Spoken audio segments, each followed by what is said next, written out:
Today on Don't Talk TV, I want to do a quick review of Section 10B of the Charter, that being your right to retain and instruct counsel upon arrest or detention.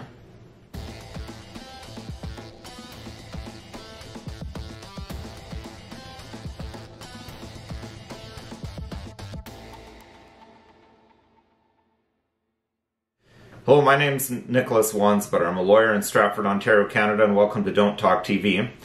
The mantra of Don't Talk TV is don't talk to police and seek advice from a lawyer before you do anything involved in a legal situation. So part of that, your right to speak to counsel is guaranteed to you under Section 10A and 10B of the Charter. 10A is the right to be informed when you're being arrested or detained, and 10B is your right to counsel. Now there's very important reasons why that's right in the Charter, and those reasons are a big piece of why I'm so insistent on always avail yourself to legal advice before you do anything, especially anything that involves the police or potential legal situation. Because once the toothpaste is out of the toothpaste tube, it's very hard, most likely, in most circumstances, impossible to put it back into the tube. So it's better to have legal advice, knowing what you're doing, before you go in.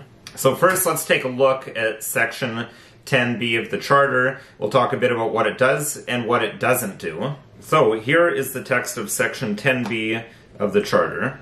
It states that everyone has the right on arrest or detention to retain and instruct counsel without delay and to be informed of that right. So there's a two-part.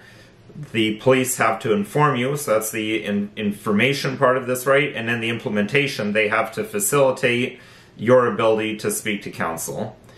And the Government of Canada website actually has a pretty decent summary here, so rather than going to those cases, I'll just look at their summary because they give the key quotes from these cases, and then there's links to the actual cases. I'll put a link to this Government of Canada page so you can look them up. So it says here that the purpose of Section 10B is to provide an individual who has been arrested or detained with an opportunity to obtain legal advice relevant to his or her situation. That's from Her Majesty the Queen of St. Clair. More specifically, the purpose of the right to counsel is, quote, to allow the detainee not only to be informed of his rights and obligations under the law, but equally, if not more important, to obtain advice as to how to exercise those rights, according to Her Majesty the Queen in Mannanin. And the emphasis is on securing that the detainee's decision to cooperate with the investigation or to decline to do so is free and informed. Section 10B does not guarantee that the detainee's decision is wise, nor does it guard against subjective factors that may influence a decision.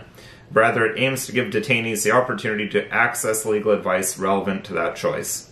So, a couple of things to keep in mind with that. First of all, the police only have to tell you about your right to speak to a lawyer if you're arrested or detained. Police love to play the game of, you're not arrested, you're not detained, I just want to have a chat with you. Because they know that you're much more likely to speak to them if you haven't spoken to a lawyer who, like me, is going to tell you, don't talk to the police. And I keep on reiterating this, but it cannot be overemphasized. It is always, always in your best interests to stay silent when you're dealing with police and have a lawyer help you present your story, your narrative of events in a way that's fair and beneficial to you, that gets your story across. Because as I always say, the police are not looking really for your story. They're looking for you to give them little tidbits that they can use to build the case against you. Now, detention, there can be psychological detention where you feel psychologically you're not allowed to leave and that the police are going to grab you if you don't leave, or if you do leave.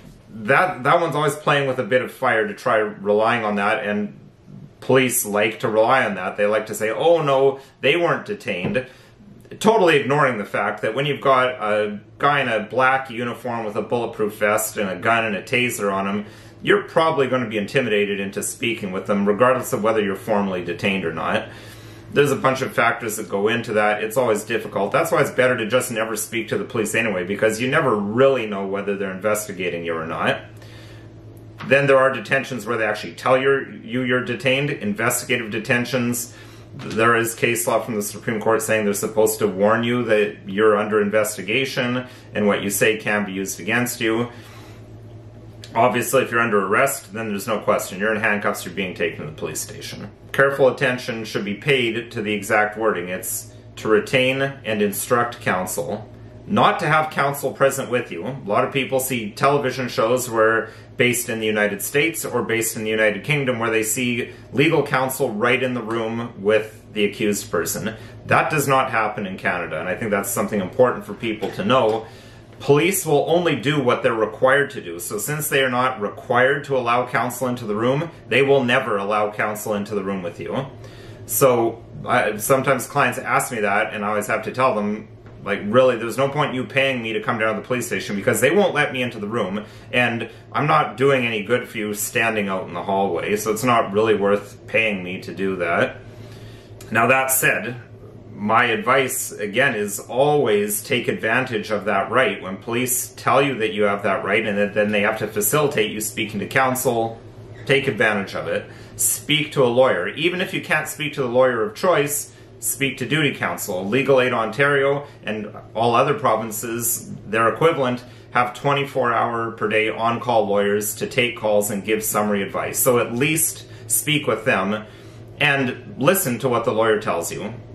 They'll always tell you, any lawyer who's worth their salt will tell you, don't talk to the police. I implore you, if you're ever dealing with the police in a situation where there's any hint that you could be getting into trouble, take that advice, remain silent.